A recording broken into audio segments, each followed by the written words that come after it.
Okay, so today we're going to be looking at something a little different, something pretty interesting, I think. Yeah. We're going to be doing a deep dive into this episode of Coffee Talk, Okay. and it really kind of takes on some really fascinating ideas about God and religion and spirituality, Right. um, but not in like the typical kind of way. Yeah. No, not at all. Like it's not about any one specific religion. Yeah. It takes more of a, I guess you could say like a universal human experience approach to this idea of God. That's what really stood out to me when I first watched this episode. Is Yeah. that they kind of step back from, like you said, any one particular religion, Uh-huh. and they try to look at how different cultures throughout history and across the world, Yeah, how they've grappled with this concept of God, exactly. like what it means to them. Yeah, and it really focuses on those big questions we all ask. Right. Like where do we come from? Exactly. It's the meaning of life. Yeah. What happens after we die? Morality. Yeah, morality. It's huge. Yeah, like where do we get our sense of right and wrong? Yeah. And I think what's so fascinating is that it highlights just how diverse Yes. our visions of God can be. Yeah. I mean, you have everything from this like all-powerful kind of judging figure Uh-huh. to like this more interconnected energy that flows through everything. Right, like this kind of formless universal consciousness. Exactly. And what I think is really refreshing about this episode is that it doesn't try to say that one vision is right or wrong. Totally. It's more about acknowledging the validity of these different perspectives. Yeah, and recognizing that ultimately how we envision God, Right. it really is a human thing. It is a human construct. Yeah, there's this one line that really kind of hit me hard. Uh-huh. You say the worst part is that religion, and so any notion of God is a human invention. Wow. I mean, that's kind of a bold statement. It's provocative for sure. Right. But I think it's actually really insightful when you think about it. Because if we can accept that our ideas about God are shaped by our human experiences and our cultures, Mm-hmm. it kind of opens up a whole new way of looking at things. Yeah, and it kind of takes the pressure off a bit. Right. Instead of getting bogged down in these debates about whose God is the right one, Yeah, we can start to appreciate the creativity and the depth of human thought absolutely. that has gone into these different conceptions of God. I love that. Yeah. I mean, we start to see these different ideas not of like competing truths, Right.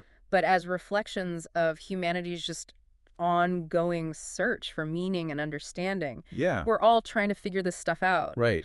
in our own way. And that leads perfectly into what I thought was one of the most interesting parts of the episode. Okay. So they talk about three common threads Okay. in how we think about God. Yeah. And this is regardless of our specific beliefs. Right. So it's like these universal kind of archetypes or ideas. Yeah, what are they? Okay, so the first one is God as the creator or sustainer of the universe. Okay, yeah, that's a classic. Right, like this idea that there's some force or being that brought everything into existence. That keeps it going. Right, or at least set things in motion. Right. Then the second one is God as the ultimate source of morality. Okay. So this is where we get our sense of right and wrong, good and evil. Like a universal moral compass. Exactly. Okay. And then the third one is God as a connection to something bigger than ourselves. Okay. So this is the idea that we're all part of something larger. Yeah, like a cosmic web. Yeah, like a cosmic web, some kind of transcendent reality. Or like a sense of purpose Yes, exactly. that goes beyond just our individual lives. So, thinking about these three common threads, Yeah. it kind of makes you wonder, like, is there something innate in us Interesting. that seeks this connection? To something bigger. Yeah, like, is it hardwired into our DNA or our consciousness? It's a really fascinating question. It is. And I think it's one that we might never fully answer. Right. But I do think that these common threads, they point to a universal human desire Yeah. to understand our origins, to find meaning in life, and to establish those ethical framework. Exactly. And then the episode goes on to talk about this idea of human-centered spirituality. Okay. So how we can take all of these ideas and put them into practice in our daily lives. Yeah, because it's one thing to think about these big concepts. Right. But how do we actually live them out? Exactly. So what do they say? Well, they're basically saying that it's about shifting the focus Okay. from these abstract theological debates Right? to how we actually live our lives. Yeah. So it's less about adhering to a specific doctrine or dogma, Uh-huh. and more about how we treat each other and the world around us. Okay, so like actions speak louder than words kind of thing? Exactly. Okay, I can get behind that. Yeah, and it really emphasizes those values that we associate with the divine. Yeah, okay. Things like compassion, justice, love, Right. and how we can express those values in our actions. I like that. Yeah, so it's about recognizing the inherent dignity and worth of every human being Mm-hmm. and acting accordingly. So give me an example. Okay, so let's say you believe in the inherent dignity of all humans, Okay. regardless of their religious beliefs or background or whatever. Yeah. So you decide to volunteer at a homeless shelter Okay. because you want to help those in need. Right. Or maybe you're passionate about environmental protection Yeah.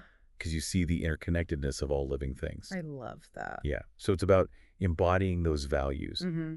in a tangible way. It's about walking the walk, Exactly. not just talking the talk. This whole deep dive has really gotten me thinking About where? about how my own understanding of God, or even just my own personal sense of morality and purpose, Yeah. how that shapes the way I interact with the world. I think that's a really important question for all of us to ask ourselves. Yeah.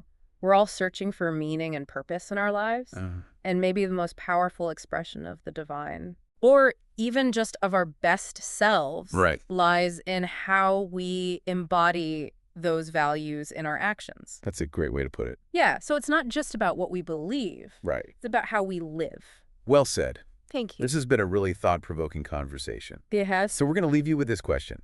Okay. How does your understanding of God or your own personal sense of morality and purpose, Mm-hmm. how does that influence how you interact with the world? It's something worth pondering. It is food for thought. Definitely. All right, until next time. See ya!